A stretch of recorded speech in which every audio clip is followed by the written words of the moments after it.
Hello everybody, welcome back. Today as well we have got you another video. In this video I'll show you how you can simply go ahead and use Just Eat credit on app. But before that, please do make sure to like our video, subscribe our channel, and without any further delay, we're simply going to go ahead and step into our video. So for that matter, all you have to do is first of all access your particular Just Eat app on your mobile phone.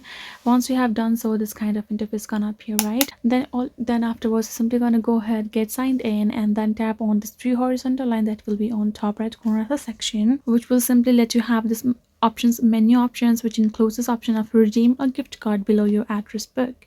Once you in this account section, once you tap on your account, you will be able to get this another menu section which includes this option of redeem a gift card.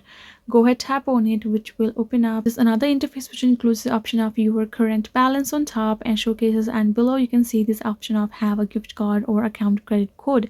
Simply gotta enter that particular credit score or code of yours, tap on this redeem. If your code is valid and it's not expired yet, you will be able to redeem it, and on top your current balance will also be updated, and you can use that code to here in your app by purchasing anything, on purchasing or ordering something. That is simply way for you to use your credit on your Just Eat app. Hope this video was helpful to you all. Thank you so much for watching, and yes, I'll see you guys in our next video.